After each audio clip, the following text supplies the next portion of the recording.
Heavens on the Go, Sunday, November 23rd, 2025. Topic: Using the Power of God. Memory verse: 2 Corinthians 13, verse 10. Therefore I write these things being absent, lest being absent I should use sharpness according to the power which the Lord had given me to edification and not to destruction. Bible reading: Luke 9:52-56. And sent messengers before his face, and they went and entered into a village of the Samaritans to make ready for him. And they did not receive him, because his face was as though he would go to Jerusalem. And when his disciples James and John saw this, they said, Lord, wilt thou that we command fire to come down from heaven and consume them, even as Elias did? But he turned and rebuked them and said, Ye know not what manner of spirit ye are of. For the Son of Man is not come to destroy men's lives, but to save them. And they went to another village. The message: some people who have received a measure of God's power use it wrongly. For example, simply because people fall under the anointing during their ministrations, some ministers of God want to touch people just to show that they are anointed. Some even perform different acrobatics during deliverance sessions. Some of them give demon-possessed people microphones so that people can hear what the demons are saying.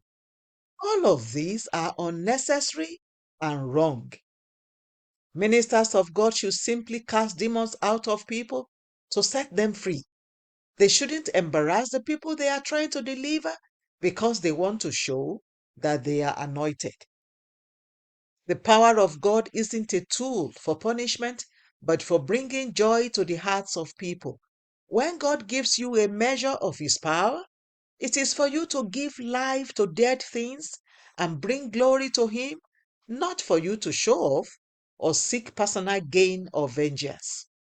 It is possible to destroy and kill with the power God has given to you. However, that is not what it is meant for.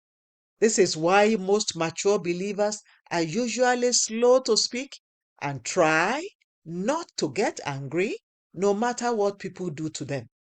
They don't want to ever use the power of God for evil. When God gives you a measure of His power, you are not to go around destroying people you consider to be enemies. Ephesians 6:12 says, For we wrestle not against flesh and blood, but against principalities, against powers, against the rulers of the darkness of this world, against spiritual wickedness in high places. A vessel in Satan's hands today can become a great vessel in God's hands tomorrow. If God could use Mary Magdalene, who had 7 demons in her, He can use anyone who is considered evil. If Stephen had called death upon Saul as he was being executed under Saul's supervision, there would never have been an Apostle Paul. Paul said in today's memory verse that the power of God is for edification, not destruction. In today's Bible reading, James and John wanted to call down fire on the Samaritans because they didn't receive Jesus. However, Jesus told them that He came to save, not to destroy lives. Beloved, God's will is for everyone to be saved. 1 Timothy 2:4. He doesn't want anyone to perish. 2 Peter 3:9. If He has given you a measure of His power, only use it to fulfill His will, not to destroy. Key point: God's power is for saving people and blessing them, not for showing off or destroying lives. Bible reading in 1 year: Acts 27-28. Hymn for today: Yield not to temptation. The Open Heavens is written by Pastor E.A. Adeboye. the General Overseer of the Redeemed Christian Church of God. God bless you.